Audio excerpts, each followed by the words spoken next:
what's up you guys, my name is Wolf, and welcome back to LEGO Arts. So in the last episode, we did a showcase on the LEGO Wonder Woman minifigure. So now this time we are back with the gods. This time we are now finally doing the showcase on LEGO God of War. A showcase that I've been wanting to do for quite a while. Ever since I started doing Let's Plays on God of War. And when I had to put the series on hiatus, I finally decided, you know what?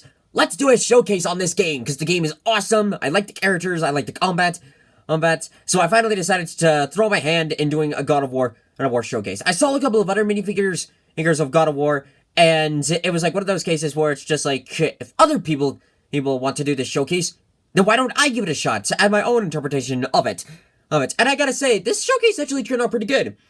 It's not as cool as like some of the other God of War minifigures out there, but not bad for the first try on the series. So, as you can see here, of course, we got Kratos, and his son, Atreus.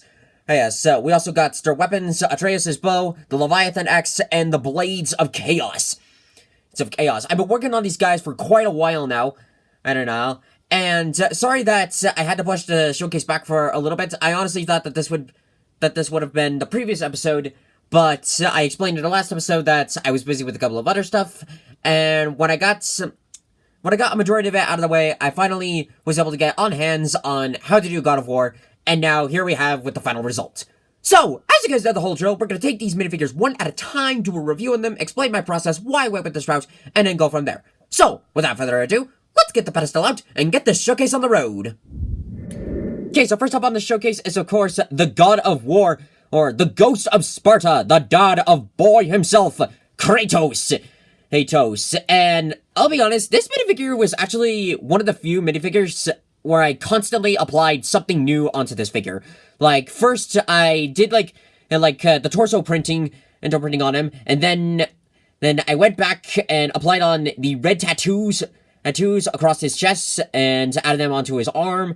And there are some on his back, but you can't really see them in him due to a bunch of the other stuff that I had to put on, and all the way up on his head, and then finally landing on the face. I then added in like his armor. When choosing the armor for Kratos, it was kind of hard because in the game there's a whole bunch of armors. Like, if anybody's played the game, you know that you can like upgrade your armor into like some of the newer stuff, and I think they recently added in a couple of new stuff like new armor and everything. So when choosing it, it was kind of difficult on like what sort of armor did I want to choose for Kratos. I finally decided to choose it was like his original, because as it would have saved a lot more time, and plus I couldn't find any other clear images of like some of his other armors. So in the end, it was just like this was the only armor that I could find a clear image of both front and back, and we went from there. So, when looking at this figure, it was pretty interesting to do. Like, for the headpiece, originally this headpiece was from a minifigure I got years and years ago. Like, it was in, I don't remember how to pronounce his first name, but it was like an Aldrich Killian. It was a character from the old Iron Man 3 sets that one of my friends, he gave to me years ago because he wasn't using it anymore. I took his headpiece because I thought that his facial expression, like the front facial expression, was close to what I had in mind for Kratos. Of course, the eyebrows were wrong and the skin tone was incorrect, and he did add the beard, but I added all of that in. I almost thought about like maybe putting on a three-dimensional beard, but then I remembered like how my first interpretation on the Logan minifigure turned out, and I figured that that looked kind of weird, so I just settled down for painting on the beard instead. And a downside with this is, I don't know how well you can see it, but if I turn off the lights, you can kind of see that his head is slightly glowing. It's not my doing, but the original headpiece, it's one of those Lego minifigure pieces where it like soaks up enough sunlight, and then like when you turn off the lights, it glows in the dark. I put on white paint, and it still does that to this day. I don't know if I have to apply on another coat to make it stop, but honestly, it doesn't really bother. me. As long as it keeps up with the appearance of Kratos, then and it can pretty much just be like, you know what, just do you, as long as you don't bother anything else. Of course, like, he's got his gauntlets on here. This is supposed to be, like, where the shield was to go, but I couldn't find any good images of that. His other arm over here is, like, where he has, like, the shoulder armor. And nice thing about this is that, like, I definitely want to add it for the minifigure, but I can bend in his armor. Oh, sorry, the pedestal is a little bit wobbly. But I can move his arm, so that way he can, like, hold up the axe higher or hold up his blades higher. So that was an awesome thing to add. Okay, hang on. There we go. We just stabilized the full pedestal now. As you can see, like, with the Leviathan axe, it wasn't as super complicated as, like, some of the other weapons I had to build in the past. But with this axe, I took, like, one of my old rods that I had lying around. I cut off both ends of it. I then took some molding clay, made the end part of the axe, and then, like, took a regular axe blade, cut off the top of it, cut off the connector piece, and then super glued it on, and then painted the whole thing to match up with the Leviathan axe in the game. Of course, the detailing is not exactly like it in the game, because as I'm still practicing in small detailing work, and when it comes to painting, small detailing work like that is very, very hard. Very hard. But I'm still practicing, so hopefully I'll get that one day.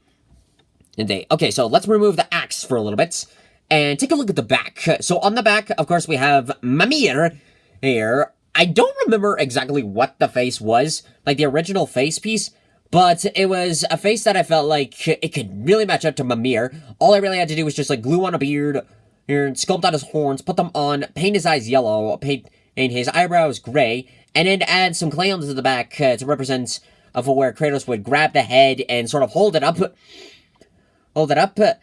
He's also got the bag that keeps Freya's ashes. I felt like I had to add those on to really match up with Kratos in the game. And the shoulder armor continues on to the back, covering up a majority of the tattoo, too. There's some slight detailing on the legs. Same thing with his waist armor. His armor over here.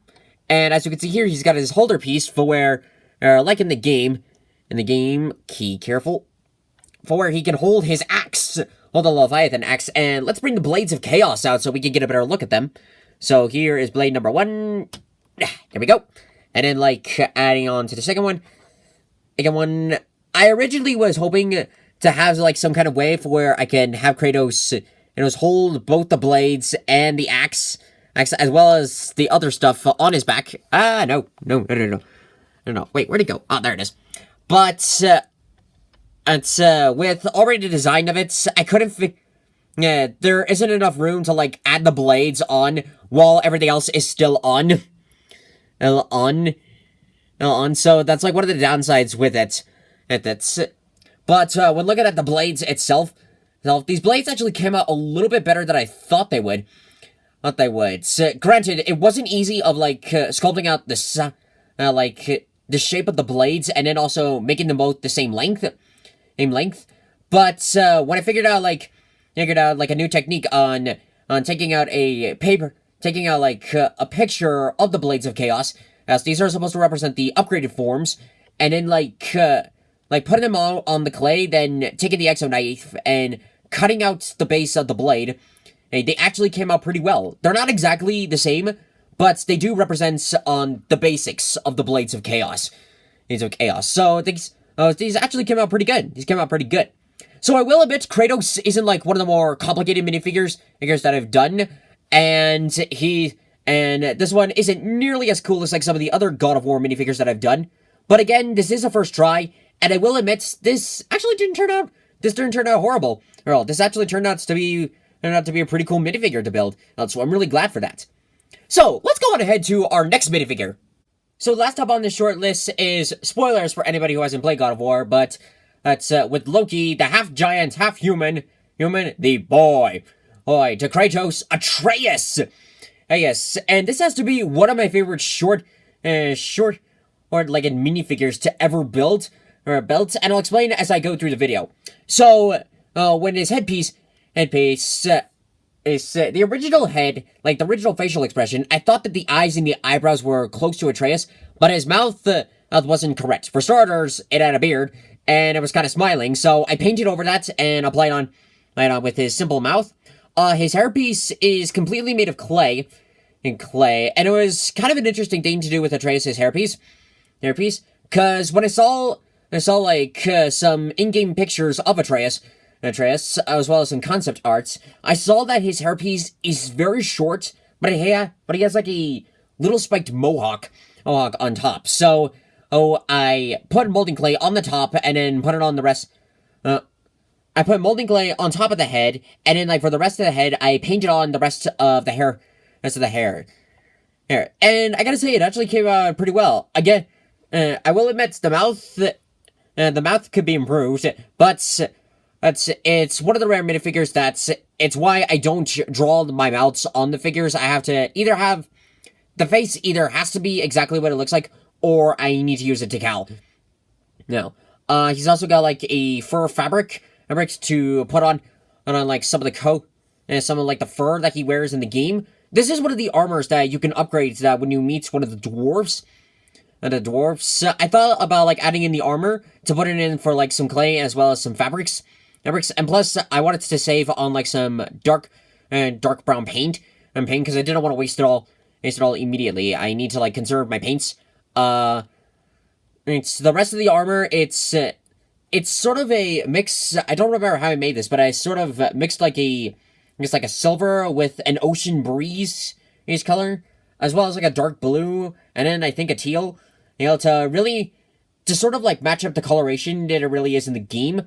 He's also got like the wrappings like some of the waist fabrics that he has in the game. There's a strap for like some of his quiver. You can kind of see he's got like a little green arrow. This represents the mistletoe arrow that he gets later on in the game, and he keeps on in his quiver for quite some time. Speaking of the quiver, since I'm kind of low on quivers, I actually swapped out the quivers. So this originally was for, if anybody remembers, the Dark Arrow minifigure that I made for the Crisis of Earth X showcase. Okay, so like a while ago, I took that quiver and I applied it onto here, and then here, and here. I often don't like when switching off parts from other minifigures for a different one. But the way I see it, Atreus is much more important than Dark Arrow. Plus, I like these quivers because as you can actually take them off and then sort of position it, like putting it either on the left side or on the right side. Alright, so it's the same one that I used for Hawkeye. The bow, this was a bow that I had in storage that I was originally going to use for a hood/arrow minifigure, but I felt like this bow really matches up to what Atreus has in the game, so I painted on the handles gold to represent the upgraded version of the bow. I added in like the bowstring on top, and it's turned out pretty good. I did have to double check a few times if Atreus holds the bow right hand or left hand. I guess it can go either way in the game. Again, I don't fully know for sure. But I guess either way, Atreus can be both left-handed and right-handed when it comes to it. He's also got like some of the armor for his hand. I can slightly move his hand in a little bit. I don't know if I can move it all the way but I can move it enough to where like he can grab an arrow and then sort of hold it as I usually do for archery minifigures, and then fire away. The scales, there are like some scales drawn on the armor pieces to represent like the armor that he has on there. And the real thing that I like about this minifigure is that if you look at Atreus's legs, they move. They actually move. So, a while ago, I think it was like my last day on spring break. I was hanging out with a couple of buddies of mine, and we went to like the mall. And one of the shops that we found, they were selling minifigures. And one of the minifigures that I found, it was a Yoda minifigure that actually had bendable, movable, short legs. Which is absolutely cool because it's not an official LEGO product line. I hear it apparently it applies to classic, and to like these special Harry Potter collectible minifigures, but I have no idea if that's actually true. But I've been seeing short legs like these on custom minifigures for a long time now, and I don't know who invented this. I don't know how they did this, but they are a genius. Because these are amazing. Because with Atreus, I can actually put him in running positions. I can make him sit down. I can make him do kicks and cool poses. These short legs are awesome. So after this, I'm gonna go find a website that sells some of these short or movable legs, because I want to find more minifigures. I want to build more minifigures such as this and this. And again, I don't know if Lego officially does this for a collectible storyline, but if they don't, they really should do short legs or legs as a product line for their sets, because I feel that people would be given more opportunities to get more creative with stuff like these. So this is really cool, and again, Atreus is probably one of my favorite short-legged minifigures that I've built in quite a while. And this was really awesome to build. So how about we go ahead and show a little funny little video, and then we'll go ahead and wrap up the video. Who are you, and what is it you seek? I am Thor, son of Odin, and I've come for your help to fight against Thanos. I have no business to fight alongside a god. But Thanos is a god, and he will use the Infinity Gauntlet to destroy us. Boy, gather your things. We are leaving. Well, that does it for this episode of LEGO Arts. I'm glad that I finally got done with the showcase. Again, sorry this took so long to do. It wasn't quite as easy as I thought it would be. But at the end of the day, this actually turned out pretty good. Not bad for the first try. I might try again later on when I get better at some of the more detailing work, and when I figure out how I can add the Blades of Chaos to the back of Kratos, and as well as his Leviathan axe, Faye's ashes, and Mimir's head. And so this was a really cool showcase for me to do, and I'm really glad that I got the opportunity to do this, and I hope you guys actually like this showcase. So if you want me to do more God of War in the future, feel free to let me know. And I'm also planning on going back to God of War the game to continue doing Let's Plays. It probably won't be until around May, because I at least want to get done with the semester in college, so that way I'm not too held up about the final. So, I do plan to go back to God of War pretty soon. I may need to replay the game a little bit to get up to a certain point, because I want to record the scene for where we get the Blades of Chaos. I tried to record it, but my computer decided to be a dick to me and pretty much erase all the data that I have on that. So I'm gonna try to see if I can record up to that point, and if my computer will be friendly to me, I'll then upload it. But God of War should be coming back around May. So if you want to see some of the other Let's Play videos I did of God of War, you can check them all out in my God of War playlist on the channel. And now that God of War is aside for LEGO Arts, I can focus on finishing up with Overwatch. I still need to do some detailing work with some minifigures, but hopefully I should get done with that. Soon. It won't be the next episode, but it will be coming to the series pretty soon. So be sure to keep your eyes and ears peeled for that. And if you want me to do when I do minifigures that involve short legs, if you want me to do more buildable, more bendable short-legged or legged minifigures, I'll try to find a website that sells parts like these for the future, so that way I can see if I can make more minifigures like that, because I really want to build more short-legged minifigures like that, because as I mentioned beforehand, they really provide a lot of opportunities to do cool stuff with them. So hopefully I can find a website that sells some of those parts. So, if you guys want to see more videos like this in the future, be sure to subscribe to the channel, hit the bell for notifications. It really helps us work on Let's Plays, LEGO projects, and mainly our some fun. So anyways, thank you guys so much for watching this video. If you liked it, hit that like button, comment below what you think, share it to your friends, subscribe to me on YouTube, follow me on Twitch, and here's a how for the road. Ow! Woo! Thank you guys, and I'll see you next time. What do you guys, Moon Rises?